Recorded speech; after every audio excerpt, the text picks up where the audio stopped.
ಸಂಗಮ ಹಾಗೂ ವಿಕಾಸ್ ಅಕಾಡೆಮಿ ಕಲಬುರಗಿ ಇಂದಿನ 7ನೇ ದಿನದ ಪ್ರಕೃತಿ ಮತ್ತು ನಾವು ಈ ಒಂದು ಸಮಾವೇಶದ ವೇದಿಕೆ ಮೇಲೆ ಉಪಸ್ಥಿತರಿರುವಂತಹ ಭಾರತ ವಿಕಾಸ ಸಂಗಮದ ಸಂಸ್ಥಾಪಕರಾದಂಥ ಆದರಣೀಯ ಕೆ ಎನ್ ಗೋವಿಂದಾಚಾರ್ಯಜಿಯವರಲ್ಲಿ ನಮಸ್ಕರಿಸಿ, ನಮ್ಮ ರಾಜಕೀಯ ಗುರುಗಳು ಭಾರತ ವಿಕಾಸ ಸಂಗಮ ಸಂಪೂರ್ಣವಾಗಿ ತಮ್ಮನ್ನೇ ತೊಡಗಿಸಿಕೊಂಡಂತಹ ಆದರಣೀಯ ಶ್ರೀ ಬಸವರಾಜ್ ಪಾಟೀಲ್ ಶೇಡೇಮ್ರವರೇ, ವೇದಿಕೆ ಮೇಲೆ ಭಾಳಷ್ಟು ಹಿರಿಯರು, ಸಾಧಕರು ಹಾಗೂ ಸಾಕಷ್ಟು ಭಾರತದ ಬಗ್ಗೆ, ನಮ್ಮ ಸನಾತನದ ಬಗ್ಗೆ, ನಮ್ಮ ಸಂಸ್ಕೃತಿ ಬಗ್ಗೆ, ನಮ್ಮ ನಿಸರ್ಗದ ಬಗ್ಗೆ ಅಧ್ಯಯನ ಅಷ್ಟೇ ಅಲ್ಲ, ಅವರು ಕಾಯಕವೇ ಕೈಲಾಸತ್ತೇನು ಬಸವಣ್ಣವ್ರು ಹೇಳಿದ್ದಾರೆ, ಆ ಒಂದು ಮಾರ್ಗದಲ್ಲಿ ನಡೆದಂಥ ಅನೇಕ ಹಿರಿಯರಿದ್ದಾರೆ. ಅವ್ರಿಗೆಲ್ಲರಿಗೂ ನಾನು ಭಕ್ತಿಪೂರ್ವಕ ನಮನಗಳನ್ನು ಸಲ್ಲಿಸ್ತೇನೆ. ಭಾರತ ವಿಕಾಸ ಸಂಗಮ 7ನೇ, ಅದು 5ನೇ ಭಾರತ ವಿಕಾಸ ಸಂಗಮ ವಿಜಯಪುರದಲ್ಲಿ ಆಗಿತ್ತು. ಒಂದು ದುರ್ದೈವ ಏನಂದರೆ, ನಾವು ಅವತ್ತು ನಮ್ಮ ಭಾರತ ವಿಕಾಸ ಸಂಗಮದಲ್ಲಿ ಪರಮ ಪೂಜ್ಯ ನಡೆದಾಡ ದೇವರು ಪೂಜ್ಯ ಸಿದ್ದೇಶ್ವರ ಮಹಾಸ್ವಾಮಿಗಳ ಸಮಕ್ಷಮದಲ್ಲಿ ಆ ಕಾರ್ಯಕ್ರಮವನ್ನು ನಾವು ಮಾಡಿದ್ದೀವಿ. ಅಂದಿನಿಂದ ಇಲ್ಲಿವರೆಗೆ ನಾವೆಲ್ಲರೂ ನಿರೀಕ್ಷೆ ಇಟ್ಟಿದ್ವಿ, ಪೂಜ್ಯ ಸ್ವಾಮೀಜಿಗಳು ಇರ್ತಾರೆ, ನಮಗೆ ಪ್ರಕೃತಿ ಬಗ್ಗೆ, ನಿಸರ್ಗದ ಬಗ್ಗೆ ಪಾಠವನ್ನು ಹೇಳಿಕೊಟ್ಟಂಥ ಪೂಜ್ಯರು ಇವತ್ತು ನಮ್ಮ ಜೊತೆಗಿಲ್ಲ. ನಾವೆಲ್ಲ ಅನೇಕ ಹಿರಿಯರು ಮಾತನಾಡಿದ್ರು. ಅಭಿವೃದ್ಧಿ ಅಂದರೆ ರಸ್ತೆಗಳ ನಿರ್ಮಾಣ, ಕಾಂಕ್ರೀಟ್ ರಸ್ತೆಗಳ ನಿರ್ಮಾಣ, ವಿಮಾನ ನಿಲ್ದಾಣಗಳ ನಿರ್ಮಾಣ, ಹೊಸ ರೈಲ್ವೆ ಮಾರ್ಗಗಳ ನಿರ್ಮಾಣ, ಔದ್ಯೋಗೀಕರಣ, ಇದಷ್ಟೇ ಅಲ್ಲ, ನಮ್ಮ ದೇಶದ ಸನಾತನವನ್ನು ಉಳಿಸುವಂತಹ, ನಮ್ಮ ಸಂಸ್ಕೃತಿಯನ್ನು ಉಳಿಸುವಂತಹ, ನಮ್ಮತನವನ್ನು ಉಳಿಸ್ಕೊಂಡು ಹೋಗುವಂತಹ ಭಾರತೀಯ ಸಂಸ್ಕೃತಿಗಾಗಿ ನಾವು ಇವತ್ತು ದೇಶದಲ್ಲಿ ಒಂದು ತಪಸ್ಸು ಮಹಾಯಜ್ಞನ ಗೋವಿಂದಾಚಾರ್ಯರು ಇವತ್ತು ಮಾಡ್ತಾ ಇದ್ದಾರೆ. ಅವ್ರು ಯಾವುದೇ ಅಪೇಕ್ಷೆ ಫಲಾಪೇಕ್ಷೆ ಇಲ್ಲಾರ್ದನೆ, ನಾವೆಲ್ಲ ರಾಜಕಾರಣಿಗಳು, ನಮ್ಗೇನಾರು ಆಗ್ಬೇಕನ್ನೋದೇ ಇರ್ತದೆ. ಆದರೆ ಅದನ್ನು ಯಾವುದೂ ನಿರೀಕ್ಷೆ ಮಾಡಲಾರ್ದೆ ಒಂದು ಕಾಲದಲ್ಲಿ ಗೋವಿಂದಾಚಾರ್ಯಜಿ ಅವ್ರನ್ನ BJPಯ ಒಂದು ಕಂಪ್ಯೂಟರ್ ಕರಿತಾ ಇದ್ರು. ಆ ರೀತಿ ಸಂಘಟನಾತ್ಮಕ ವ್ಯವಸ್ಥೆಯಲ್ಲಿ ಇದ್ದಂಥವ್ರು ಪಾಟೀಲ್ಜಿಯವರು ಎಲ್ಲ ಹೊರಗೆ ಹೋಗ್ಬಿಟ್ರು, ಬೇಡಪ್ಪ ರಾಜಕಾರಣ ಅಂತೇಳಿ. ಆದ್ರೆ ಅವ್ರದ್ದೇನು ಶಿಷ್ಯರು ನಾವಿದೀವಲ್ಲ, ನಾವು ಒಳಗಿದ್ದೇ ಹೋರಾಟ ಮಾಡ್ತಾ ಇದ್ದೀವಿ. ಅಂತರ್ಯುದ್ಧ ಯಾವಾಗಲೂ ಇರ್ತದೆ, ನಮ್ಗೆ ದಿನಾಲೂ ಇರ್ತೈತೆ, ದಿನಾಲೂ ನಮ್ಮ ಅಂತರ್ಯುದ್ಧ. ಬಹಳ ಮಂದಿಗೆ ಅನಿಸ್ತದೆ, ಈ ಮನುಷ್ಯ ಹಿಂಗ್ಯಾಕದನಪ್ಪ, ಇಷ್ಟು ವಿವಾದಾತ್ಮಕ ತರೋಂಥದ್ದು ನನಗೆ ಇರುವಂಥ ಹಣೆಪಟ್ಟಿ. ಆದರೂ ಏನು ಅಂಜುವುದಿಲ್ಲ, ಆಡುವುದಿಲ್ಲ. ಇದಕ್ಕೆಲ್ಲ ಕಾರಣ ಏನಂದ್ರೆ, ಶಕ್ತಿ ಏನಂದ್ರೆ, ನಾವು ಮಾಡಿದಂತಹ ಭಾರತ ವಿಕಾಸ ಸಂಗಮ ಏನು ಬಿಜಾಪುರದಲ್ಲಿ ಮಾಡಿದೀವಿ, ಅದರಿಂದ ಎಷ್ಟು ಮಂದಿ ಪ್ರೇರಣೆ ಆಯಿತು, ಎಷ್ಟು ಮಂದಿ ಕೃಷಿಯಲ್ಲಿ ಕ್ರಾಂತಿಕಾರಿ ಬದಲಾವಣೆ ಮಾಡಿದ್ರು. ಸಾವಯವ ಕೃಷಿ ಇರ್ಬೋದು, ನಿಸರ್ಗವನ್ನ ಪ್ರೀತಿ ಮಾಡುವಂಥದ್ದು, ಪ್ರಾಣಿಗಳ ಸಂಕುಲನವನ್ನ ಪ್ರೀತಿ ಮಾಡುವಂಥದ್ದು, ಸಂರಕ್ಷಣೆ ಮಾಡುವಂಥದ್ದು, ಅಲ್ಲಿ ಬಂದಂಥ ಲಕ್ಷಾಂತರ ಜನರಲ್ಲಿ 1,000 ಮಂದಿ ಮಾಡಿದ್ರು ಸಹ ಆ ಒಂದು ಸಮಾವೇಶ ಸಾರ್ಥಕ ಅನ್ನುವಂಥ ಮಾತನ್ನು ಈ ಸಂದರ್ಭದಲ್ಲಿ ನಾನು ಹೇಳಕ್ ಬಯಸ್ತಾ ಇದ್ದೇನೆ. ಇಲ್ಲಿ ಎಷ್ಟು ಜನ ಬಂದ್ರು ಅನ್ನೋದು ಮಾತು ಇಲ್ಲ. ಇಲ್ಲೂ ಸಹಿತ ನೀವು ಹೋಗ್ಬೇಡ್ರಿ, ನಾವು ಹೋಗ್ಬೇಡ್ರಿ, ಅವ್ರು ಹೋಗ್ಬೇಡ್ರಿ, ಇಲ್ಲಿ ಹೋಗ್ಬೇಡ್ರಿ, ಬರೀ ಈ ರಿಸ್ಟ್ರಿಕ್ಷನ್ದಲ್ಲೇ ನಾವು ಜೀವನ ಮಾಡಕತ್ತೀವಿ. ಇಷ್ಟು ಕೆಟ್ಟದಿದೆ ಇವತ್ತು. ಪ್ರಕೃತಿಯ ಜೊತೆಗೆ ವಿಕೃತ ಮನಸ್ಸುಗಳು ಜಾಸ್ತಿ ಆಗ್ಯಾವ. ಅವ್ರು ಒಳ್ಳೆಯದನ್ನ ಮಾಡುವಂಥದ್ರನ್ನ ಹೋಗ್ಬೇಡ್ರಿ ಅನ್ನುವಂಥದ್ದು ಎಲ್ಲಿಗೆ ಬಂದಿತ್ತಿದೆ ನೋಡಿ. ಒಂದು ಸನಾತನ ಧರ್ಮವನ್ನು ಅಪಮಾನ ಮಾಡ್ಬೇಕಂತ ಹೇಳಿ ಈ ದೇಶದಲ್ಲಿ ಗೋವಿನ ಕೆಚ್ಚಲನ್ನು ಕೊಯ್ತಾ ಇದ್ದಾರೆ. ಗರ್ಭ ಇರುವಂತ ಆಕಳನ್ನ ಕೊಲೆ ಮಾಡ್ತಾ ಇದ್ದಾರೆ. ಗರ್ಭದಿಂದ ಸೀಳಿ ಕರಂತೆಗೆಂತ ಅಂತ ವಿಕೃತ ಮನಸ್ಸುಗಳು ಇವತ್ತು ನಾವು ನೋಡ್ತಾ ಇದ್ದೀವಿ. ಅದು ಏನಂದ್ರೆ, ಈ ರೀತಿ ಗೋಮಾತೆಯನ್ನು ಎಷ್ಟು ಅಪಮಾನ ಮಾಡ್ತೀವೋ ಅಷ್ಟು ಹಿಂದೂಗಳು ಸ್ವಾಭಿಮಾನವನ್ನ ಕೆಣಕುವಂತ ಕೆಲಸ ಇವತ್ತು ರಾಜ್ಯದಲ್ಲಿ, ದೇಶದಲ್ಲಿ ನಾವು ನೋಡ್ತಾ ಇದ್ದೀವಿ. ಇವತ್ತು ಮಹಾಕುಂಭ ನಡೀತಾ ಇದೆ, ಅಲ್ಲಿಯ ತಪ್ಪುಗಳನ್ನು ಹೇಳುವಂತ ಕೆಲಸ ಮಾಡ್ತಾ ಇದ್ದಾರೆ ಹೊರತು ಅಲ್ಲೇನೋ ಅದು ಲಕ್ಷಾಂತರ ಇಡೀ ಜಗತ್ತಿನ 50-60 ಕೋಟಿ ಜನ ಒಂದ ಕಡೆಗೆ ಸೇರುವಂತದ್ದೊಂದು ಕಾರ್ಯಕ್ರಮ ಆಗ್ತದಂದ್ರೆ, ನಾವು ಸಹ ಹೋಗೋರು ಅಲ್ಲಿ ಸಹ ಸ್ವಲ್ಪ ಪರಿಜ್ಞಾನ ಇರಬೇಕು, ನಾವು ಹೆಂಗೆ ನಡ್ಕೋಬೇಕು ಅನ್ನೋಂಥದ್ದು ಇರಬೇಕು. ಅದಕ್ಕೆ ಎಲ್ಲದಕ್ಕೂ ಸರ್ಕಾರ ಮಾಡಬೇಕು, ಪೊಲೀಸರು ಮಾಡಬೇಕು ಅನ್ನೋಂಥದ್ದು ನಿರೀಕ್ಷೆ ಮಾಡಬಾರ್ದು. ಇಲ್ಲಿ ಯಾರು ಪೊಲೀಸರು ಬರುವಂತ ಅವಶ್ಯಕತೆ ಇಲ್ಲ, ತಾನೇ ಒಂದು ಸಮಾವೇಶ ಇವತ್ತು ಆಗ್ತಾ ಇದೆ. ಇಲ್ಲಿ ಪೊಲೀಸ್ ಸಿಬ್ಬಂದಿ ಸಾಕಷ್ಟು ಹಾಕಿದ್ದಾರೆ. ಯಾಕೆ ಹಾಕಿದ್ದಾರೆ ಅಂದ್ರೆ ಏನಾದ್ರು ಗಲಾಟೆ. ಇಲ್ಲಿ ಗಲಾಟೆ ಆಗೋ ಪ್ರಶ್ನೆ ಏನಿಲ್ಲ, ಗಲಾಟೆ ಮಾಡೋರು ಯಾರೂ ಇಲ್ಲ, ಸ್ಟೇಜ್ ಮ್ಯಾಗ್ನೂ ಇಲ್ಲ, ಎದುರಿಗೂ ಇಲ್ಲ. ಆದಾಗ್ಯೂ ಇವತ್ತು ನೋಡಿ, ನಾವು ವಿಜಯಪುರದಲ್ಲಿ ಬರೇ ಒಂದು 45 ಆಕಳದಿಂದ ಒಂದು ಗೋಶಾಲೆ ಪ್ರಾರಂಭ ಮಾಡಿದೀವಿ. ಇವತ್ತು ನಮ್ಮಲ್ಲಿ ಗೋಶಾಲೆಯಲ್ಲಿ ಬಹುಶಃ ಕರ್ನಾಟಕದಲ್ಲಿ ಯಾವುದೇ ಮಠಗಳಲ್ಲಿರ್ಲಿಕ್ಕಿಲ್ಲ, ಮಂದಿರಗಳಲ್ಲಿರ್ಲಿಕ್ಕಿಲ್ಲ. ನಮ್ಮ ಸಿದ್ದೇಶ್ವರ ಸಂಸ್ಥೆ ಕೆಳಗೆ ಸುಮಾರು 1000ಕ್ಕಿಂತ ಹೆಚ್ಚು ಗೋಗಳು ರಕ್ಷಣೆ ನಾವು ಮಾಡ್ತಾ ಇದ್ದೀವಿ. ಯಾರು ನಾವು ನಿರೀಕ್ಷೆ ಮಾಡಿರಲಿಲ್ಲ. 1000 ಆಕಳು ಬರೇ 45 ಆಕಳನ್ನ ಗುಜರಾತ್ದಿಂದ ಗೀರ್ ಆಕಳ ತಳಿ ತರುವುದು ಬಿಟ್ರೆ, ಇವತ್ತೇನು ಆಕಳುಗಳು 1000 ಆಗಿದೆಯಲ್ಲ, ಯಾವ ಕಟಕರ ಮನೆಗೆ ಹೋಗುವಂತ ಆಕಳುಗಳು ಪೊಲೀಸ್ ಇಲಾಖೆದವ್ರ ಪಾಪ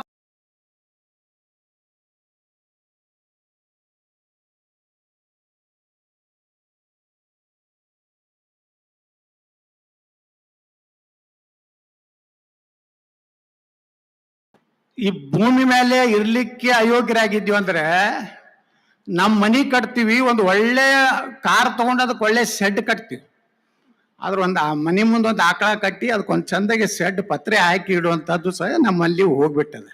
ಭಾಳ ದೊಡ್ಡ ದೊಡ್ಡ ಕಾರ್ 2-3 ಕಾರ್ ಇರ್ತಾವೆ. ಈಗ ಎಲ್ಲರಿಗೂ ಮಗೊಂದು, ಸೊಸಿಗೊಂದು, ಅಪ್ಪಗೊಂದು, ಹೆಂಡತಿಗೊಂದು, ಬೀಗಿರು ಬಂದ್ರೆ ಅವ್ರಿಗೊಂದು ಕರಿಲಾಕೊಂದು, ಹೀಗೆಲ್ಲ ಕಾರ್ ಇಡ್ತೀವಿ. ಆದ್ರೆ ಎಷ್ಟು ಮನೆ ಒಳಗೆ ಇವತ್ತು ಆಕಳುಗಳದಾವು. ಮಾನ್ಯ ಸಂಕ್ರಮಣ ಜಾತ್ರೆ ಆಯ್ತು ನಮ್ಮ ವಿಜಯಪುರದಲ್ಲಿ. ಮೊದಲ ಸಂಕ್ರಮಣ ಜಾತ್ರೆ ಅಂದ್ರೆ ವಿಜಯಪುರ ಸಿದ್ದೇಶ್ವರ ಜಾತ್ರೆ ಅಂದ್ರೆ ಉತ್ತರ ಕರ್ನಾಟಕದಲ್ಲಿ ಸುಮಾರು 30-40 ಸಾವಿರ ಅಲ್ಲಿ ಆಕಳುಗಳು, ಎತ್ತುಗಳು, ಹೋರಿಗಳು ಬರ್ತಾ ಇರುವಂತದ್ದು ಒಂದು ಕಾಲ ಇತ್ತು. 35-40 ಸಾವಿರ. ಈ ಕಡೆ ಎಲ್ಲ ಆಂಧ್ರದವರು, ತೆಲಂಗಾಣದವರು, ಈ ಕಡೆಗೆ ಎಲ್ಲ ಜನ ನಮ್ಮಲ್ಲಿ ಬಂದು ಎತ್ತುಗಳನ್ನ ಖರೀದಿ ಮಾಡ್ತಿದ್ರು ಲಕ್ಷಗಟ್ಟಲೆ ಕೊಟ್ಟು. ಮೊನ್ನೆ ಅದೇ ನಮ್ಮ ಸಂಕ್ರಮಣ ಜಾತ್ರೆ ನಾನು ಜಾನುವಾರುಗಳ ಪ್ರಶಸ್ತಿ ಕಾರ್ಯಕ್ರಮಕ್ಕೆ ಹೋಗಿದ್ದೆ. ಬಹಳ ನೋವು ಅನ್ನಿಸ್ತದೆ. ಬರೀ 500-600 ಜನಗಳು ಕೂಡಿತ್ತು. ವ್ಯವಸ್ಥೆ ಭಾಳ ಮಾಡಿದ್ರು APMC ಅವರು, ಸರ್ಕಾರ. ಆಕಳುಗಳೇ ಇಲ್ಲ, ಎತ್ತುಗಳೇ ಇಲ್ಲ, ಎಲ್ಲ ಕಟಕರ ಮನೆಗೆ. ರೈತರು ಎಷ್ಟು ಕಟಕರಾಗ್ಯಾರ ಅಂದ್ರ, ಗರ್ಭ ಇರುವಂತ ಆಕಳುಗಳನ್ನ ಸಹ ಕಟಗಿರಿಗೆ ಹೊತ್ಕೊಳ್ಳಕತ್ತಾರ. ನೀವು ಬರ್ರಿ ನಮ್ಮ ಗೋಶಾಲೆಗೆ ಬರ್ರಿ, ನೋಡ್ರಿ ಅಂತಿಂತ ಆಕಳು. ಸುಮ್ಮ ಮಾರ್ತೀನಿ ಅಂದ್ರು 1 ಲಕ್ಷ ರೂಪಾಯಿ ಆಗ್ತಾವ. ಅಂತ ಆಕಳುಗಳದಾವ. ಒಂದು 200 ಆಕಳದಾವ. ಯಾವ ಗೊಡ್ಡ ಬಿದ್ದಾವ ಅಂತ ಹೇಳಿ ಬಿಟ್ಟಿದ್ದು ಅವು ಎಲ್ಲ ತಂತಂದು ಈಗ ಗರ್ಭಧಾರಣೆಯಾಗಿ ದಿನಾ 150 ಲೀಟರ್ ಹಿಂಡ್ಲಾಕತ್ತಾವ. ಇವತ್ತು ವಿಭೂತಿ ತಯಾರು ಮಾಡ್ಲಕತ್ತೀವಿ, ಕುಂಕುಮ ತಯಾರು ಮಾಡ್ಲಕತ್ತೀವಿ, ಊದುಬತ್ತಿ ತಯಾರು ಮಾಡ್ಲಕತ್ತೀವಿ, ಗೋಮೂತ್ರ 30 ರೂಪಾಯಿಗೆ ಮಾರ್ಲಕತ್ತೀವಿ ರೈತರಿಗೆ. ಹುಳಿ ಮಜ್ಜಿಗೆ 30 ರೂಪಾಯಿ ಲೀಟ್ರು. 1 ಲೀಟರ್ ಹಾಲಿಗೆ 100 ರೂಪಾಯಿ. ಗೀರ್ ಆಕಳ ತುಪ್ಪ ಅಂದ್ರೆ 1 ಕಿಲೋಗೆ 2,500 ರೂಪಾಯಿ. ದೇಶಿ ನಮ್ಮ ಜವಾರಿ ಆಕಳ ತುಪ್ಪ ನಾವು 5,000 ರೂಪಾಯಿ ಕಿಲೋ ಮಾರ್ಲಕತ್ತೀವಿ. ಇವತ್ತು ನಾವು ಒಂದು ಮಿನರಲ್ ನೀರು ಕುಡಿತೀವಿ, 100 ಸ್ಟಾರ್ ಹೋಟೆಲ್ನಾಗ ಹೋದ್ರೆ 100-150 ರೂಪಾಯಿ. ಆದ್ರೆ ಅದನ್ನೇ ಒಂದು 2,500 ರೂಪಾಯಿ ಕೊಟ್ಟು 1 ಕಿಲೋ ತುಪ್ಪ ತಗೊಂಡು ತಿನ್ನುವಂತ ಬುದ್ಧಿ ನಮ್ಮಲ್ಲಿ ಇಲ್ಲ. ಎಲ್ಲರಿಗೂ ನೋಡ್ರಿ, ಎಲ್ಲ ಕಡೆ ಬಾಟ್ಲಿನೇ. ಹಗಲತ್ತು ಬಾಟ್ಲಿ ಬೇರೆ, ರಾತ್ರಿ ಬಾಟ್ಲಿಗಳು ಬೇರೆ. ಯಾವ ಸ್ಟೇಜ್ ಮ್ಯಾಗ ನೋಡ್ರಿ ಎಲ್ಲ ಅವೇ ಇರ್ತಾವ. ಯಾರು ಒರಿಜಿನಲ್ ನಮ್ಮ ಹಳ್ಳ್ಯಾಗ ಹೋದ್ರು ಸಹಿತ ಮೊದಲ ನಾ MP ಇದ್ದೆ 10 ವರ್ಷ, ಇನ್ನೂ ನೀರಾವರಿ ಆಗಿರ್ಲಿಲ್ಲ ನಮ್ಮ ಜಿಲ್ಲೆ. ಹೋದಾಗ ಯಾರ ಮನೆಗೆ ಹೋದ್ರೆ ಹಾಲು ಇರ್ತಿದ್ದಿಲ್ಲ. ಏನ್ ಮಾಡ್ತಿದ್ರು ರೈತರು? ಅಲ್ಲೇ ಊರಾಗಿತ್ತಲ್ಲ ತಮ್ಸಪ್ಪ ಲಿಮ್ಕಾ ಅವು ತಂದು ಕೊಡೋರು. ಇಲ್ಕ ಹಾಲೆಲ್ಲ ಚಾ ಮಾಡಬೇಕಪ್ಪ, ಭಾಳ ಬಡೋದಂದ್ರೆ ತಮ್ಸಪ್ ಲಿಮ್ಕಾ ತರೋದಾಗೋದಿಲ್ಲ ಅಂದ್ರ ಯಾವುದೋ ಮಗ್ಗಲ್ಕಿನ ಮನೆಯಾಗ ಊರು ತುಂಬ ಅಡ್ಡಾಡಿ ಒಂದು ಗಿಂಡಿಯಲ್ಲಿ ಹಾಲು ತಂದು, ಅದು ಹಾಲು ಎಲ್ಲಿ ಐತೋ ನೋಡ್ಬೇಕಾದ್ರೆ ಅದ್ರಾಗ ಜಿಗಿಬೇಕು ಕಪ್ನಾಗ, ಅಂತ ಚಾ ಕೊಡುವಂಥ ಪರಿಸ್ಥಿತಿ. ದೇಶಿ ಆಕಳ ರಕ್ಷಣೆ ಮಾಡಲಿಲ್ಲ, ಎಲ್ಲ ಜರ್ಸಿ ಆಕಳುಗಳು. ನಾವು ಎಷ್ಟು ಕಟಕರಾಗಿದ್ದೀವಿ ಅಂದ್ರೆ ಇವತ್ತು ನಗರ ಪ್ರದೇಶಗಳಲ್ಲಿ ಈ ಕಡೆ ಬಿದರ್ ಕಲಬುರಗಿಯಿಂದ ನಮ್ಮ ಕಡೆ ಗೋಶಾಲೆಗೆ ತಂದು ಬಿಡ್ಲಾಕತ್ತಾರ ಗ್ರಾಮ ಪಂಚಾಯತಿ ಅವರು. ಮೊನ್ನೆ ಒಂದು ಆಕಳ ಅದು ಹೊಟ್ಟೆ ಮೇವು ತಿನ್ಲಿಲ್ಲ, ಹೊಟ್ಟೆರು ಎಷ್ಟು ಗರ್ಭ ಇರ್ಬೇಕಪ್ಪ ಅಂತ ಹೇಳಿ ನೋಡಿದ್ರೆ ಪೋಸ್ಟ್ ಮಾರ್ಟಮ್ ಮಾಡಿಸಿದ್ವಿ ನಮ್ಮ ವೆಟರ್ನರಿ ಹಾಸ್ಪಿಟ್ಲಿಂದ. ಅದನ್ನ ಹಿಂಗೆ ಕೊಯ್ದ್ರೆ 30 ಕಿಲೋ ಪ್ಲಾಸ್ಟಿಕ್ ಹೊಂಟು. 30 ಕಿಲೋ ಒಳಗೆ ಸುರ್ತಿ ನೋಟು ಒಳಗೆ. ಈ ಕಾಯಿಪಲ್ಯ ನೀವೇನು ಮನ್ಯಾಗ ಈ ನಗರ ಪ್ರದೇಶದ ಏನು ಮಾಡ್ತಾರಲ್ಲ, ತಮ್ಮ ಮನ್ಯಾಗ ಕಾಯಿಪಲ್ಯನ ಸೋಸಿ ಪ್ಲಾಸ್ಟಿಕ್ನ ಕಟ್ಟಿ ಒಗಿತಾರ ಎಲ್ಲಿ ತಿಪ್ಪೆ. ಸಾಂಬಾರ್ ತಮ್ಮ ಮನೆಗೆ ಹೋಟೆಲ್ದಿಂದ ತರಿಸಿರ್ತಾರೆ, ಇಡ್ಲಿ ಆ ಬೂರ್ಸ ಅದು ಅಥವಾ ಹೆಚ್ಚಾಯ್ತಂತ ಅದನ್ನ ಪ್ಲಾಸ್ಟಿಕ್ ಕಟ್ಟಿ ತಿಪ್ಪಾಗ ಒಗಿತಾರ. ಪಾಪದ ಆಕಳು ಬಂದು ಅದು ಹೊಟ್ಟೆ ಇದಕ್ಕೆ ಅದು ತಿಂದ್ಬಿಡ್ತದೆ, ಪ್ಲಾಸ್ಟಿಕ್ ಸಹಿತ ತಿತ್ತದ. ನಿಮ್ಗೆ ಆಶ್ಚರ್ಯ ಅನಿಸ್ತೈತೆ, ಅದ್ರೊಳಗೆ ಒಂದು ಸುರ್ತಿ ನೋಟ್ ಇತ್ತು ₹1. ಸಾಂಬಾರ್ ಪಾಕೆಟ್ ಹೆಂಗಿತ್ತು ಹಂಗೆ ಇತ್ತು ಒಳಗೆ. ಕರ ಇಷ್ಟಾಗಿತ್ತು, ಅದ್ರೊಳಗೆ ಒಂದು ಕರ ಇತ್ತು. ಅಂದ್ರೆ ನಾವು ನಿಸರ್ಗದ ಜೊತೆಗೆ ಎಷ್ಟೊಂದು ಚಲ್ಲಾಟ ಆಡ್ತೀವಿ, ಬೇಜವಾಬ್ದಾರಿ. ನಾವು ಪ್ರತಿಯೊಬ್ಬ ಒಂದು ಕೆನಾಲ್ ಇದೆ ಅಲ್ಲೇ ಹೋಗಿ ಎಲ್ಲ ಮಾಡ್ತೀವಿ, ಅರಿವಿನೂ ಅಲ್ಲೇ ಒಗಿತೀವಿ. ಅದ್ರ ಮಗ್ಗಲು ಒಂದು ಏನು ಒಂದು ಕಲ್ಲು ಹಾಕಿ ಒಂದಿಷ್ಟು ಒಗಿಲಾಕ ಅಲ್ಲಿ ಎತ್ತಿ ಒಯ್ದು ನೀರು ಹಾಕೊಂಡು ನೀರು ಹೊರಗೆಲ್ಲ ಕೆನಲ್ದಾಗೆ ಎಲ್ಲಾನು. ಮುಂದೆ ಯಾವುದೋ ಹಳ್ಳಿಯವ್ರ ಪಾಪದ ನೀರು ಕುಡಿತಾರ, ದನಕರ ನೀರು ಅದೇನಿಲ್ಲ, ಏನಾಗ್ತೈತೆ ಅನ್ನೋದು ನಮ್ಗೆ ಖಬರಿಲ್ಲ. ನಾವೊಬ್ಬ ಆಯ್ತಂದ್ರೆ ಸಾಕು, ನಂದು ಅಂತ ವಿಕೃತ ಮನಸ್ಸ ಇವತ್ತಾಗಿದೆ. ಪ್ರಕೃತಿಯ ಜೊತೆಗೆ ವಿಕೃತಿ ಬಂದ್ಬಿಟ್ಟಿದೆ ಮನುಷ್ಯನ ಬಳಿ. ನಾ ಆರಾಮಿರ್ಬೇಕು, ನನ್ನ ಕುಟುಂಬ ಆರಾಮಿರ್ಬೇಕು, ನಾ ಭಾಳ ಸುರಕ್ಷಿತದಿನ ತಿಳ್ಕೊಂಡ್ಬಿಟ್ಟಿರಿ. ಈಗ ಹೇಳೋದಲ್ಲ, ದೇಶ ಎಷ್ಟು ಶ್ರೀಮಂತ ಆಯ್ತು, 8ನೇ ನಂಬರ್ ಬತ್ತು, ಇದು ಬೇರೆ. ಆದ್ರೆ ನಮ್ಮ ಸುರಕ್ಷತೆ ಮಾಡ್ಕೊಂತ ಜವಾಬ್ದಾರಿಗಳನ್ನ ಇವತ್ತು ನಮ್ಮ ಮತದಾರರು ಮಾಡೋದಿಲ್ಲ. ಮತದಾನನೇ ಮಾಡ್ಲಿಕ್ಕಂದ್ರೆ ನೀವು ಒಳ್ಳೆಯ ಒಂದು ಸರ್ಕಾರ, ಒಳ್ಳೆಯ ಪ್ರತಿನಿಧಿ ಬರ್ಲಿಕ್ಕೆ ಹೆಂಗ ಸಾಧ್ತಿದೆ? ನಿಮಗೆ ಸೂಟಿ ನೀವೇನ್ ಮಾಡ್ತೀರಿ? ಮಕ್ಕಳು ಕರ್ಕೊಂಡು ಕಾರ್ ತಗೊಂಡು ಪಿಕ್ನಿಕ್ಕಿಗೆ ಹೋಗ್ತೀರಿ, ಮತ ಹಾಕ್ಲಿಕ್ಕೆ ಬರುದಿಲ್ಲ.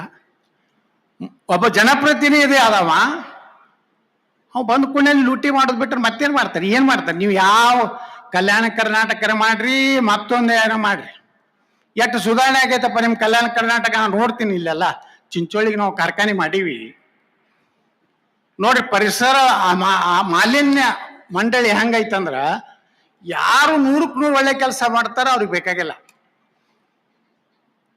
ಮೊನ್ನೆ ನಮ್ಮ್ಯಾಗ ನೀವು ಗಿಡ ಹಚ್ಚಲ್ಲ, 500 ಗಿಡ ಹಚ್ಚಲ್ಲ ಅಂತೇಳಿ ಫ್ಯಾಕ್ಟ್ರಿ ಬಂದ್ ಮಾಡಿದ್ರು. ಒಂದೊಂದು ಗಿಡ ಅಲ್ಲ, ಇಡೀ ಊರೇ ಸೇಡಮನಿಂಗ್ ಅಳಗಾಡ್ತೈತಿ, ಯಾರು ನೋಡುದಿಲ್ಲ. ಎಲ್ಲ ಮನಿ ಬಿರುಕು ಬರ್ತಾವ, ಯಾರು ಅದಕ್ಕೆ ಕೇಳೋದಿಲ್ಲ.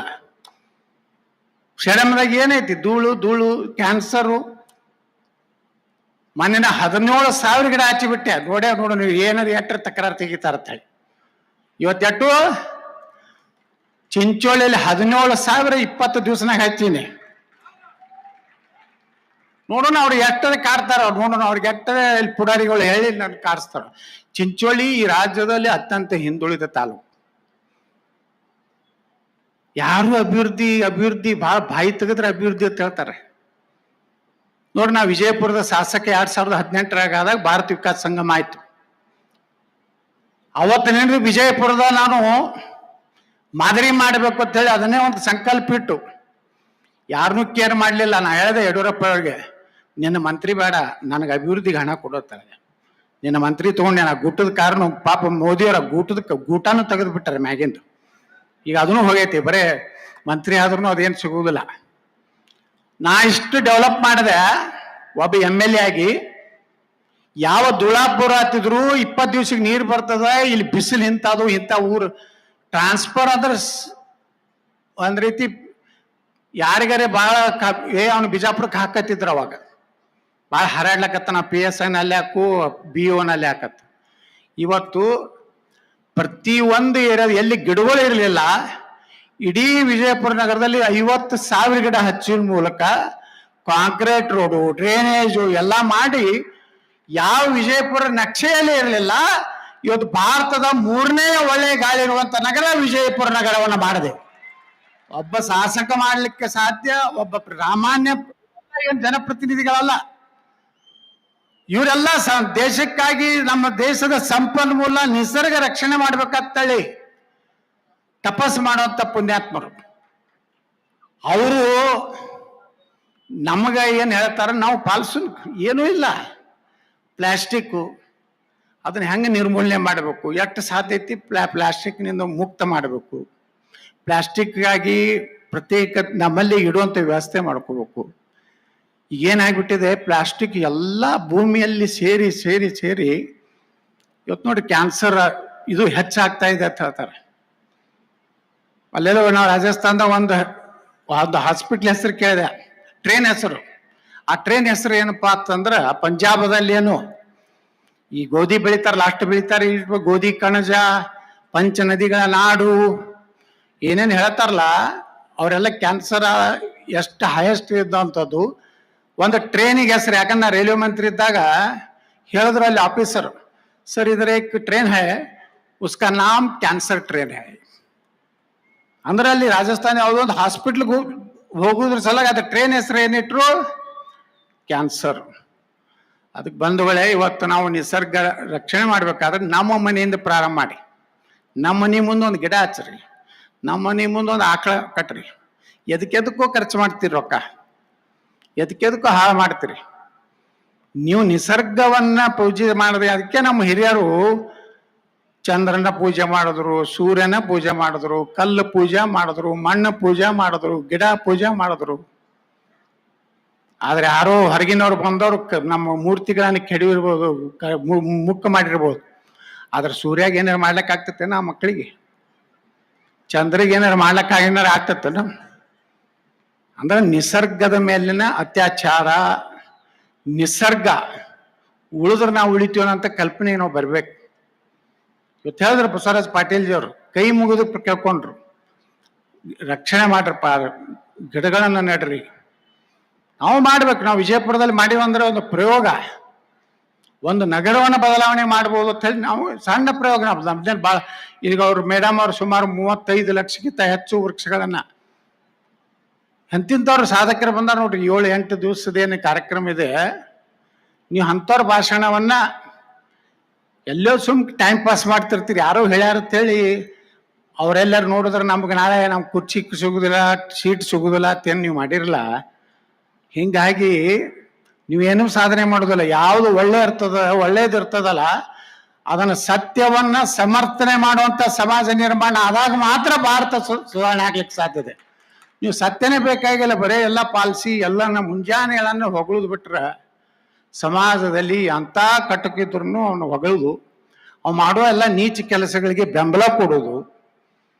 ಹಿಂಗಾಗಿ ಏನಾಗ್ಬಿಟ್ಟದ ಅಂದ್ರೆ ವಿಕೃತ ಮನಸ್ಸುಗಳು ಇವತ್ತು ರಾಜ್ಯದಲ್ಲಿ ನೋಡ್ಲಕತ್ತೀರಿ ಯಾವ ರೀತಿ ಎಂತಿಂತ ಘಟನೆಗಳಾಗ್ಲಕತ್ತವು. ಹೆಣ್ಣು ಮಕ್ಕಳ ಮೇಲೆ, ಸಣ್ಣ ಸಣ್ಣ ಮಕ್ಕಳ ಮೇಲೆ ಅತ್ಯಾಚಾರ, ಗೋಗಳ ಮೇಲೆ ಅತ್ಯಾಚಾರ, ನಿಸರ್ಗದ ಮೇಲೆ ಯಾವುದೋ ಒಬ್ಬ ಪಾಪ ರೈತ ಅವನ ಬಣಿಗೆ ಹೋಗಿ ಬೆಂಕಿ ಹಚ್ಚೋದು, ಅವನ ಅಡಿಕೆ ತೋಟವನ್ನ ಕಡ್ದು ಹಾಕೋದು. ಇವೆಲ್ಲ ಏನಾಗಿದೆ ಅಂದ್ರೆ ಕಾನೂನು ಅಲ್ಲಿಯೂ ಏನೂ ಇಲ್ಲ. ಕಾನೂನ್ದಾಗ ಯಾವ MLA ಫೋನ್ ಮಾಡಿ ಹೇಳಿದ್ರೆ ಮುಗೀತದ. ಯಾವ್ದು ಕೇಳಿದ್ರು ಮಂತ್ರಿ ಹೇಳ್ಬೇಕು, MLA ಹೇಳ್ಬೇಕು ಅನ್ನೋಂಥ ಸಂಸ್ಕೃತಿ ಬಂದ್ಬಿಟ್ಟೈತಿ. ಅದು ಆಡಳಿತ ಪಕ್ಷದಾಗಿರ್ಬೇಕು ಅಂದ್ರೆ ಮಾತು ಕೇಳ್ತಾರೆ, ಮತ್ತೆ ವಿರೋಧ ಪಕ್ಷ ಇದ್ರೆ ಒದ್ರೆ ಹೋಗುದು ನಾವು. ಈ ರೀತಿ ಒಂದು ವ್ಯವಸ್ಥೆಯಲ್ಲಿ ಬದಲಾವಣೆ ಎಲ್ಲಿಂದ ನಮ್ಮ ಮನೆಯಿಂದ ನಾ ಏನು ಸಮಾಜಕ್ಕೆ ಮಾಡ್ಲಕತ್ತೀನಿ, ನಾ ಏನು ನನ್ನ ದೇಶಕ್ಕೆ ಮಾಡ್ಲಕತ್ತೀನಿ ಅನ್ನೋದು. ಅವ್ರು ಹಂಗೆ ಮಾಡಲ್ರಿ, ಹಿಂಗೆ ಮಾಡಲ್ರಿ, ಬರೇ ಮತ್ತೊಬ್ರು ಟೀಕೆ ಮಾಡೋಕ್ಕಿಂತ ನಾ ಟೀಕೆ ಮಾಡ್ತೀನಿ ಅಂದ್ರೆ ನಾ ಅಲ್ಲಿ ಕೆಲಸ ಮಾಡ್ತಿರ್ತೀನಿ. ಅಲ್ಲಿ 1,000 ಆಕಳ ಯಾರು ಕಟ್ಟಾರೇನಪ್ಪ ಒಬ್ಬ ರಾಜಕಾರಣಿ ಈ ರಾಜ್ಯದಲ್ಲಿ ಹೋಗ್ತಾರೆ, ಜರ್ಸಿ ಆಕಳಿಗೆ ಗೋ ಪೂಜೆ ಮಾಡ್ತಾರ, ಫೋಟೋ ಹಾಕೋತಾರ. ದೊಡ್ಡದು ಗೋ ಪೂಜೆಯೊಂದಿಗೆ ನಾಮಪತ್ರ ಸಲ್ಲಿಕೆ ಅದು ಮಾಡಿದ್ದು ಯಾವುದು? ಜರ್ಸಿ ಆಕಳಿಗೆ. ಆ ಜರ್ಸಿ ಆಕಳ ಯಾವುದು? ಅದು ಆಕಳನೂ ಅಲ್ಲ, ಹಂದಿನೂ ಅಲ್ಲ, ಅದು ನಡ್ಬರ್ಕಿಂತ. ಅದು ನೀವು ಒರಿಜಿನಲ್ ಗೋ ಅಂದ್ರೂ ಅವ್ರು ಹೇಳಿದ್ರಲ್ಲ, ನಮ್ಮೊಬ್ಬರ ಯಾವುದು ಕೋಡ ಇರ್ತದ, ಯಾವುದು ಉದ್ದ ಬಾಲ ಇರ್ತದ, ಯಾವುದು ಅದಕ್ಕೆ ಆದಂಥ ಇಣಿ ಇರ್ತದ, ಅದರದ್ದೇ ಆದಂಥ ಒಂದು ಗೋ, ಅದೇ ಭಾರತೀಯ ಗೋವು. ಆ ಗೋವಿನ ರಕ್ಷಣೆ ಮಾಡುವುದಷ್ಟೇ ಅಲ್ಲ, ನಿಸರ್ಗವನ್ನು ಪ್ರೀತಿ ಮಾಡಿದಾಗ ಮಾತ್ರ ಇಂಥ ಭಾರತೀಯ ಸಂಸ್ಕೃತಿ ಉತ್ಸವ ಇದಕ್ಕೆ ಎಷ್ಟು ಜನ ಬಂದ್ರು ಅನ್ನೋಂಥದ್ದು ಮಾತು ಅಲ್ಲ, ಎಷ್ಟು ಜನ ಇದನ್ನ ಪ್ರೇರಣೆ ತಗೊಂಡು ಮುಂದಿನ ಜೀವನದಲ್ಲಿ ನಾನು ನನ್ನ ದೇಶಕ್ಕೆ ಮಾಡಬೇಕಪ್ಪ, ನನ್ನ ಸಮಾಜಕ್ಕೆ ಮಾಡಬೇಕು ಅನ್ನೋಂಥ ಕಲ್ಪನೆ ಇಟ್ಕೊಂಡು ನೀವು ಹೋದರೆ ನಿಶ್ಚಿತವಾಗಿ ಇಂಥ ಕಾರ್ಯಕ್ರಮಗಳು ಸಾರ್ಥಕ ಆಗ್ತವೆ. ಗೋವಿಂದಾಚಾರ್ಯಜಿಯವರು, ಪಾಟೀಲ್ಜಿಯವರು ಇವತ್ತೇನು ಸಂಕಲ್ಪ ಮಾಡಿ ಅದು ಯಾವುದೇ ಫಲಾಪೇಕ್ಷೆ ಇಲ್ಲಾರ್ದೆ ನಾವೇನು ಮಾಡ್ತೀವಿ, ರಾಜಕಾರಣಿಗಳು ಕಾರ್ಯಕ್ರಮ ಸಕ್ಸಸ್ ಆಗಬೇಕು, ಮಂದಿನ ಟೆಂಪೋದ ಹಾಕೊಂಡು ತಂದು ಕುಂಡ್ರಿಸ್ತೀವಿ. ಅದು ಅರ್ಧ ಊಟಕ್ಕೂ ಇರ್ತೈತಿ, ಅರ್ಧ ಗುಲ್ಬರ್ಗದಾಗ ಸಿಟಿಯಾಗ ಅಡ್ಡಾಡಕ್ಕೆ ಹೋಗಿರ್ತಾರ. ಇಲ್ಲಿ ಕುಂಡ್ರೋರು ಅದ್ರಾಗ ಅವ್ರಿಗೆ ತೋರಿಸ್ಬೇಕಾಗಿರ್ತದೆ, ನಮ್ಮ ಸಂಖ್ಯೆ ತೋರಿಸಿ ಮುಂದೆ ಟಿಕೆಟ್ ಫಿಕ್ಸ್ ಮಾಡ್ಕೋಬೇಕಾಗಿರ್ತದೆ. ಇಲ್ಲಿ ಟಿಕೆಟ್ ಫಿಕ್ಸ್ ಮಾಡ್ಕೋ ಕಾರ್ಯಕ್ರಮನೇ ಅಲ್ಲ. ಇಲ್ಲೂ ಟಿಕೆಟ್ ಫಿಕ್ಸ್ ಆಗೋದಿತ್ತಂದ್ರೆ ಇಲ್ಲಿ ಫುಲ್ ಪೆಂಡಾಲ್ ಫುಲ್ ಇರ್ತಿತ್ತು. ನಾ 10 ಗಾಡಿ ತಂದಿನಿ ಸರ್, ನಾ 50 ಗಾಡಿ ತಂದಿನಿ ಸರ್ ಅಂತೇಳಿ. ಆದರೆ ಇವತ್ತು ಇಲ್ಲಿ ಕೂತಾರೋ, ಇಲ್ಲಿ ಏನು ಬಂದಿರಲ್ಲ, ನೀವು ನಿಜವಾದಂತ ದೇಶವನ್ನ ಪ್ರೀತಿಸೋರು, ನೀವು ನಿಜವಾದಂತ ನಿಸರ್ಗವನ್ನು ಪ್ರೀತಿಸೋರು, ನೀವು ನಿಜವಾದಂತ ಸನಾತನ ಧರ್ಮವನ್ನು ಪ್ರೀತಿಸೋರು ಅಂತೇಳಿ ನಾ ಬಹಳ ಹೆಮ್ಮೆಯಿಂದ ಹೇಳ್ತೀನಿ. ಸಂಖ್ಯೆ ಮಾತು ಅಲ್ಲ, ನಾನು ನನ್ನ ದೇಶನ ಮಾಡ್ತೀನಿ ಅಂತ ನೋಡ್ರಿ. ಇವತ್ತು ನಾನು ಮಾಧ್ಯಮಗಳಲ್ಲಿ ಬಹಳ ವಿವಾದಾತ್ಮಕ ವ್ಯಕ್ತಿಗಳು ಅನ್ಸಿರ್ಬೋದು, ಆದ್ರೆ ಜನರ ಮನಸ್ಸಿನಲ್ಲಿ ಕೂಗೇನು ಹೊಡಿತಾರಲ್ಲ, ಸುಮ್ಮನೆ ಕೂಗು ಹೊಡಿತಾರ. ಇವಾಗ ಯಾರ್ಯಾರು ರೊಕ್ಕ ಕೊಟ್ಟಿವ ನಾವು ನನ್ ಕೂಗು ಹೊಡಿರಪ್ಪ ಅಂತೇಳಿ, ಏನ ಯಾವ್ದಾರು ಡಾಬಾದಾಗ ಊಟ ಮಾಡಿಸಿ ಕರ್ಕೊಂಡು ಬಂದಿನ ಅವ್ರನ್ನ ಯಾರನ್ನು ಇಲ್ಲ. ಸತ್ಯ ಮಾತಾಡ್ತೀನಿ ಅಂತೇಳಿ ಜನ ಪ್ರೀತಿ ಮಾಡ್ತಾರೆ. ಮೊನ್ನೆ ಒಂದು ಬಿಜಾಪುರ ಒಂದು ಕಾರ್ಯಕ್ರಮ ಮಾಡಿದೆ ನಾನು, ನಮ್ಮ ಸಿದ್ಧ ಸಿರಿದಿಂದ. ಏನಪ್ಪ ಕಾರ್ಯಕ್ರಮ ಬಹಳ ಸಿಂಪಲ್, ಏನೂ ಇಲ್ಲ. ಮೊನ್ನೆ 3 ಮಕ್ಕಳು ಒಂದು STPN ನಮ್ಮ ಕಾರ್ಪೊರೇಷನ್ ಒಂದು ಸಿವರೇಜ್ ಟ್ರೀಟ್ಮೆಂಟ್ ಪ್ಲಾಂಟ್ ಇರ್ತದಲ್ಲ, ಹೋಗಿ ನೋಡ್ಲಕ್ಕೆ ಹೋಗಿ, ಒಂಟಿ ಏನೋ ಬಂದವ್ ನೋಡ್ಲಕ್ಕೆ ಹೋಗಿ, ಆ 3 ಮಕ್ಕಳು ಕಾಲ್ ಜಾರಿ ಹೋಗಿ ಆ ದೊಡ್ಡ ಹೊಂಡದಾಗ ಬಿದ್ದು ಸತ್ತು 3 ಮಕ್ಕಳು. ಯಾರು ಇಲ್ಲ ಅಲ್ಲಿ. ಮುಂದೆ ಸರ್ಕಾರಕ್ಕೆ ಪರಿಹಾರ ಕೊಡ್ಲಕ್ಕ ಅವಕಾಶ ಇಲ್ಲ ಅಂತ ಹೇಳ್ತಾರೆ ನಮ್ಮ DC ಮತ್ತು ADC. ಇಲ್ಲ ಸರ್, ಎಲ್ಲಿ ಪ್ರೊವಿಷನ್ ಇಲ್ಲ, ನಮ್ಗೇನು ಇರು ಪರಿಹಾರ ಕೊಡ್ಲಿಕ್ಕೆ ಆಗೋದಿಲ್ಲ ಅಂತಂದ್ರು. ಹೆಂಗಪ್ಪ ಅಂದೆ. ಮತ್ತು ಅವ್ರು ಬಡವರು ಪಾಪ, ಇರು 1-2 ಮಕ್ಕಳೇ, ಈಗ ಹೆಚ್ಚಿಗೂ ಹಡಿದಿಲ್ಲ. ನಮ್ಮ ಹಡೆಯವರೇ ಬೇರೆ, ಸಬ್ಸಿಡಿ ತಗೋರೇ ಬೇರೆ, ಇವು ನಮ್ಮ 1-2ಕ್ಕೆ ಬಂದವು. ನಾ ಬಿಜಾಪುರ ಒಂದು ನಮ್ಮ ಸ್ಕೂಲ್ನಾಗ ಒಂದು ಸ್ಕೀಮ್ ತೆಗ್ದೀನಿ. 2 ಮಕ್ಕಳಿಗೆ ರೆಗ್ಯುಲರ್ ಫೀ, 3ನೇ ಮಗುಗ 50% ಡಿಸ್ಕೌಂಟ, 4ನೇ ಮಗು ಫುಲ್ ಫ್ರೀ.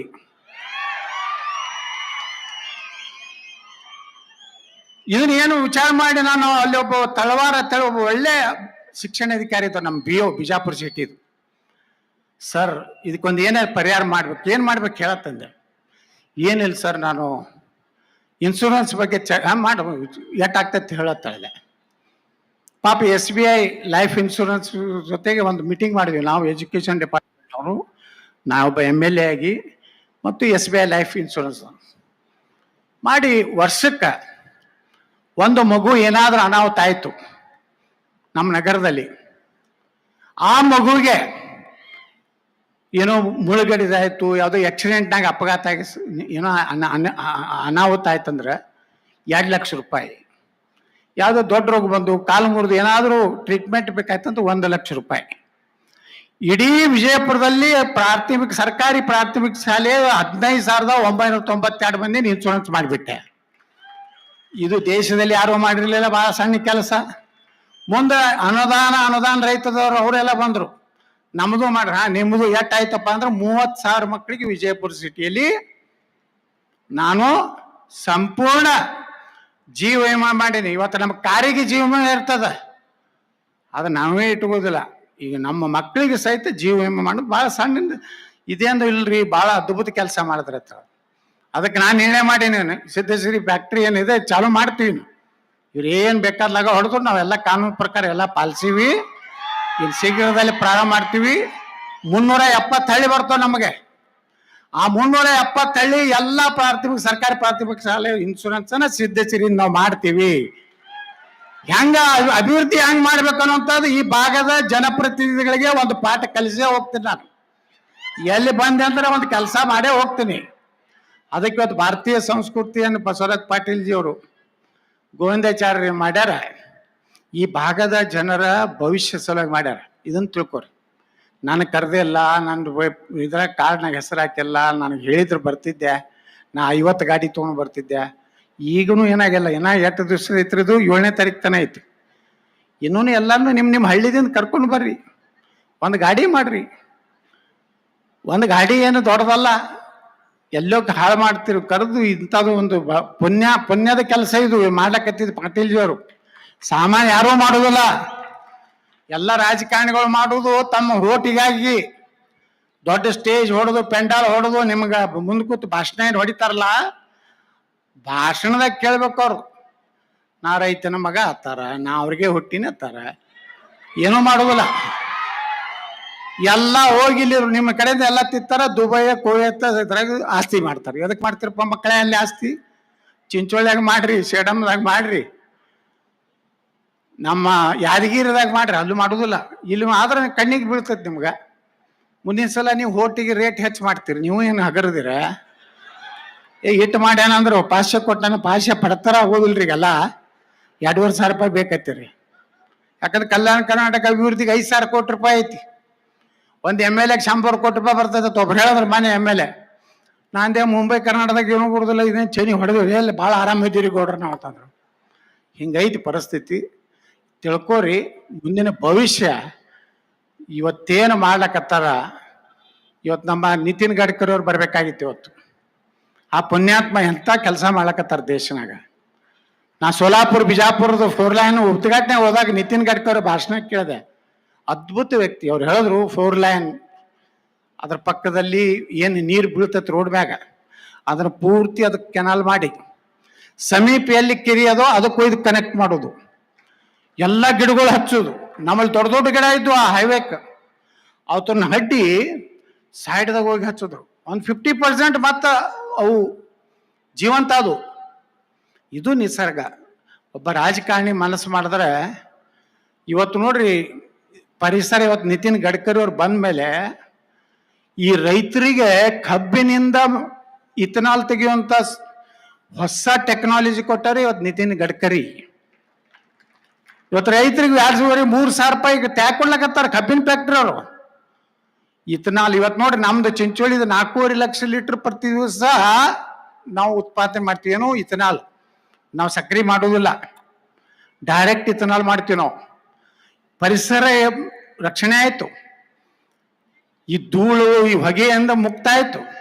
ಇವತ್ತು ರೈತರಿಗೆ ಒಂದು ಒಳ್ಳೆ ಬೆಲೆ ಸಿಗ್ಲಾಕತ್ತು. ಈ ರೀತಿ ಚಿಂತನೆ ಮಾಡುವಂಥ ರಾಜಕೀಯ ವ್ಯವಸ್ಥೆ ಈ ದೇಶದಲ್ಲಿ ಬರಬೇಕು. ಅಂತ ಪುಣ್ಯಾತ್ಮರು ಎಲ್ಲೆಲ್ಲೆಲ್ಲೋ ಇರ್ತಾರೆ.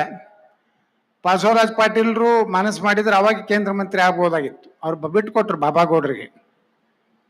ಅಂದ್ರೆ ಇವರೆಲ್ಲ ತ್ಯಾಗ ಮಾಡ್ಕೊತ ಬಂದ್ರು. ತ್ಯಾಗದಿಂದ ಇಂಥದ್ದೊಂದು ಒಳ್ಳೆ ಕಾರ್ಯಕ್ರಮ ಇಲ್ಲಿ ಮಾಡ್ಲಿಕ್ಕೆ ನೋಡ್ರಿ ಅವ್ರ ಕೈ ನೋಡ್ರಿ ಅಧಿಕಾರ ಐತೆ. ಈಗ ಅಧಿಕಾರ ನಾ ಬಿಜಾಪುರ MLA ಇದ್ದೀನಿ. ಎಲ್ಲ ಆಫೀಸರ್ ಕರೆದೆ, ನಾಳೆ ಅದು ಕಾರ್ಯಕ್ರಮ ಇದೆ, ಎಲ್ಲರ 10 ಲಕ್ಷ ಕೊಡು, 5 ಲಕ್ಷ ಕೊಡು, 2 ಲಕ್ಷ. ಎಸ್ ಸರ್ ಅದು ಕೊಡ್ತಾರೆ. ಮಂತ್ರಿ ಇದ್ರಂತರೂ ಅದಕ್ಕಿಂತ 4 ಪಟ್ಟು ಕೊಡ್ತಾರೆ. ಬಸವರಾಜ್ ಪಾಟೀಲ್ರಿಗೆ ಯಾರು ಕೊಡ್ತಾರಪ್ಪ? ಸಮಾಜನೇ ಕೊಡ್ಬೇಕು ನೀವು. ಆ ಸಮಾಜವನ್ನ ಸಮಾಜಕ್ಕಾಗಿ ಸರ್ವಸ್ವ, ತನಗಾಗಿ ಸ್ವಲ್ಪ ಅನ್ನೋಂಥದ್ದು ಏನಿದೆ. ಇನ್ನಾಗ ಯಾರೋ ಒಬ್ರು ಹಿರಿಯರು ಹೇಳಿದ್ರು, ನಾವು ಬರೀ ನಮ್ಮ ಸಲುವಾಗಿ ಅಲ್ಲ. ಗುಜರಾತ್ನವ್ರೊಬ್ರು ಉದ್ಯೋಗಪತಿ ಸಿಕ್ಕಿದ್ರಿ ಇಲ್ಲಿ ಒಳಗೆ ಪೆಂಡಾಲ್ದಾಗ. ಅವ್ರು ಹೇಳಿದ್ರು, ದೇವ್ರು ಕೊಟ್ಟಾನ ನನಗೆ, ಸಮಾಜಕ್ಕೂ ಅರ್ಧ ಕೊಡ್ತೀನಿ, ಅರ್ಧ ನಾ ಇಟ್ಕೋತೀನಿ ನನ್ನ ಮಕ್ಕಳ ಸಲುವಾಗಿ. ಈ ಬುದ್ಧಿ ಯಾವಾಗ ನಮಗೆ ಬರ್ತದ, ಭಾರತ ಜಗತ್ತಿನ ಜಗನ್ಮಾತೆ ಆಟು ಇರೋಲ್ಲಿ ಸಮಸ್ಯೆ ಇಲ್ಲ. ಇವತ್ತೆಲ್ಲ ನೀವು ಈ ಕಾರ್ಯಕ್ರಮದಲ್ಲಿ ಭಾಗವಹಿಸಿ ನಮ್ಮೆಲ್ಲ ಹಿರಿಯರು ನನಗೆ ಸ್ವಲ್ಪ ಹೆಚ್ಚು ಮಾತಾಡತ್ತೇಳಿ ಅವಕಾಶ ಹೆಚ್ಚಿಗೆ ಕೊಟ್ಟಿದ್ರು, ಅದಕ್ಕೆ ಹೆಚ್ಚಿಗೆ ಮಾತಾಡೀನಿ. ಏನಾದರೂ ಯಾರಿಗಾದ್ರೂ ನೋವಾಗಿದ್ರ ತ್ರಾಸಾಗಿದ್ರ ವಿಷಾದ ವ್ಯಕ್ತಪಡಿಸಿ ನಾನು ಮಾತು ಮುಗಿಸ್ತೀನಿ. ಜೈ ಹಿಂದ್, ಜೈ ಕರ್ನಾಟಕ.